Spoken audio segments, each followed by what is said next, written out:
that arose with both of these studies is it adequate to assess the non-infarct lesion by angiography alone? I mean, even as expert as our panel, if they're only looking at the angiogram, can they be sure that the lesion, non-infarct lesion, is really truly severe? And that's complicated some by these data that were published in JACC that demonstrated that there's an exaggeration of the severity of non-culprit stenoses in the setting of STEMI. And here from the abstract, between infarct and non-infarct angiograms, there was a significant change in minimal luminal diameter and percentage of stenosis going from 50% to 40% of non-culprit lesions without a significant change in the reference diameter or hemodynamic.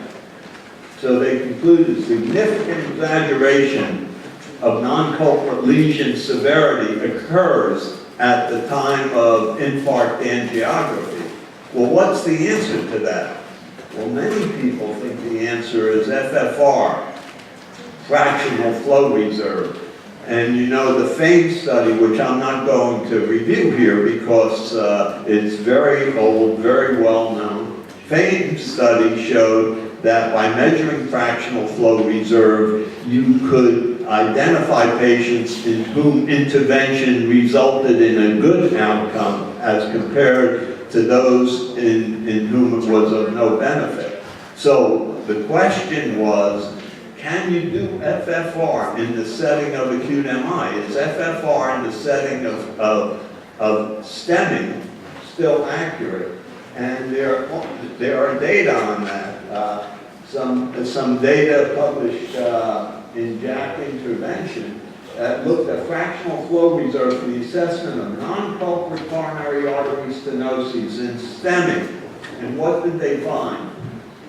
The results, the FFR value of non-culprit stenoses did not change between the acute angiogram and a follow-up angiogram done about a week later. So the FFR was the same, therefore, they validated the ability to use FFR in the setting of STEMI. So, with that information, the most recent trial was completed. And in fact, that was just published this August. So we're talking about 8 weeks ago that these data were published. And these are data from the Dynamic 3 study, a study in Denmark that has about 6 arms that I won't review. In this particular arm, so-called Primulti arm, where they compared whether or not patients who had non-culprit stenoses were better off being revascularized in the stage procedure based upon FFR. So this is different from cramming culprit because they made a decision that they were only going to do the culprit vessel at the initial procedure, but that they were going to bring the patient back at 48 to 72 hours, do another cath, do FFR, and on the basis of FFR, they were either going to stent or not stent. So that's the study. And again, you see, 4,300 patients screened for eligibility, of which they enrolled only 600. So a recurring theme, you know, these are a subset of patients that are seen, but a little bit higher risk than cramming. And what were the results? Well, as you can see, the event rate was significantly higher for the patients in whom only the infarct vessel was treated as compared to the patients in whom complete revascularization was done. But of great importance, I think, nearly 1/3 of the non-culprit lesions that were thought angiographically to be severe turned out by FFR to not be physiologically significant, and so intervention was deferred. 1/3 of lesions. So strong evidence that FFR could be of value in determining what to do with the non-infarct lesions. Now, the event rate in DeMaria 3 was very low, and probably it was low because there was a almost 10% crossover rate. The people who were assigned to culprit lesion only, about 10% of them crossed over. Okay, so again, looking at the primary endpoint, which was all-cause mortality, non-fatal MI, or ischemia-driven revascularization, composite endpoint was very, very positive, but mortality and reinfarction were not. However, again, looking at a safety signal, there was no evidence that this approach of doing complete revascularization resulted in any side effects. So here's all 3 studies for you. Okay, primary culprit in DeMaria 3, and you can see the lesions that were reported. Primary did all procedures at the index. Culprit only did about 2/3 at the index, and DeMaria did none of the complete revascularizations at the index. They did everything staged. The endpoints pretty much all MACE, and a pretty consistent finding, about a 50% reduction in MACE by complete revascularization in 3 randomized controlled trials. Pretty impressive data, I think. Okay, so there's a couple of issues that haven't been addressed in any of these studies. What to do with non-critical lesions, and I think most of us would say leave them alone, but there's always aggressive interventionalists that will put a stent in anything that will stay quiet long enough. And no data on complete occlusions, no data on CTOs.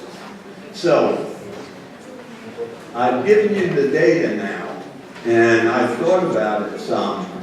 And the data, I think, clearly points to the fact that complete revascularization, either at the index procedure or staged during the same admission, results in a pretty substantial reduction of events. I've showed you the data. So why wouldn't everyone do that on every patient? Well, there's a number of reasons. Remember, these were all low-risk patients. These were all stable patients, and they represent only about 10% of all the patients that were potentially enrollable in the trials. So patient characteristics, I think, make a critical difference. Well, what patient characteristics? I took this directly. Carlo DeMaria published this in Lancet. It's a fabulous table, I think. There are patient characteristics.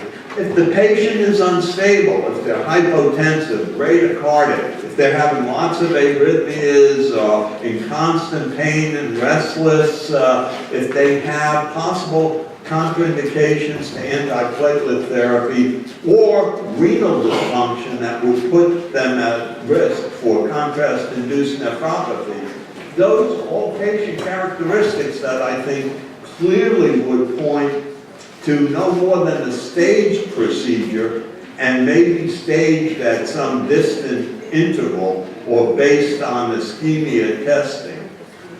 Okay, what about the characteristics of the lesion that might influence you? Well, if the culprit lesion is long and complex, so that the procedure is complex, that plays a role. If at the end of the procedure you don't have great flow, less than TIMI-3 flow, or if you've had to use a lot of contrast in doing the procedures, then that's a patient where absolutely you do the culprit vessel only and come back and do the non-culprit vessel at some other time. And lastly, what about the characteristics of the non-culprit lesion? Well, if those non-culprit lesions are extremely severe or complex, located in difficult areas or appear hazy, then maybe it's best to bypass. I mean, the non-culprit lesions that are most attractive are the straightforward, simple, so-called chip shot lesions that are not very difficult. So that I would conclude this whole discussion. I think I could have given this talk in one sentence. What's the best thing to do in patients who have multivessel disease at the time of STEMI? I think it clearly depends on the patient. In my opinion, based on the data, whenever possible, one should go ahead and do complete revascularization. Now, I think if the non-culprit lesion is clearly angiographically severe, then you don't need FFR. Just go ahead and do it. If there's any question, and knowing the potential for spasm, then I think it's preferable in that circumstance to stage it and base it on FFR. Okay? If, on the other hand, the patient, the culprit lesion or the non-culprit lesion have mitigating circumstances and complexity, then I think it's better to do only the culprit lesion and get out of there and leave the patient alone. So that the bottom line is, should you do it or not do it in the case I started with? It all depends on the patient and the lesion. Thanks very much for listening. Thank you very much.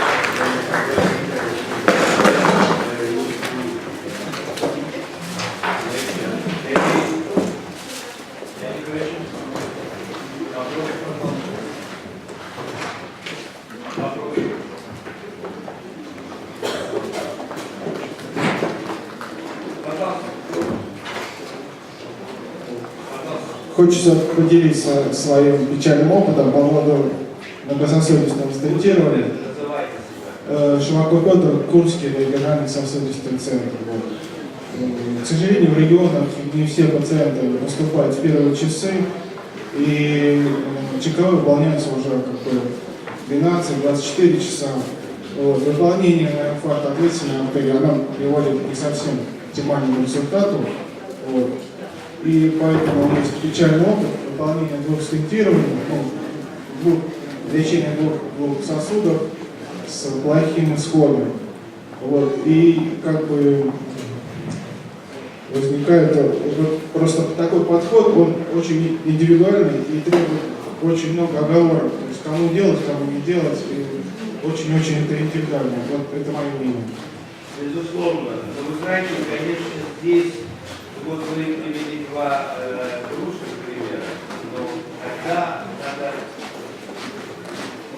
сказать, что у меня 10 тысяч процедур и два не очень удачно. И тогда, конечно, можно тут об этом. А если вы просто говорите два неудачных, это же не говорит ни о чем. Ни в пользу, ни против. Мы же не знаем остальные какие-то результаты. Так что, наверное, надо говорить суммарно. Я имею огромный опыт. И когда я результаты, а вот если я не сделал, я сделал, скажем, прочитать, и получу свободу. Я придерживаюсь позиции, что каждый случай он должен. И основной принцип врача не навредить. Конечно. С этой позиции. Спасибо. Спасибо, пожалуйста. Can I just make one comment? You realize what I just said goes against the guidelines. What I just advocated, if you do it now, you are going against the existing guidelines we say you should only do the culprit vessel. But I believe, I am convinced that the next set of guidelines will be changed dramatically in that, and that complete revascularization will go from B class 3 to B class 1 or 2. Виктор Вороняев, город Витебск, Беларусь. Спасибо огромное доктору ДеМария за доклад, очень интересный. Ставит много вопросов перед доктором, который стоит у стола. Для меня лично на сегодняшний день не стало яснее, что же все-таки делать. Действительно, вы привели интересные трайлы и есть над чем подумать, но с другой стороны, перед доктором всегда есть гайдлайны, американские, европейские, наши отечественные, которые пока на сегодняшний день говорят о том, что вмешиваться только на инфаркт связанной артерии. Поэтому как быть на сегодняшний день, я для себя пока не ответил. Но доктор ДеМария только что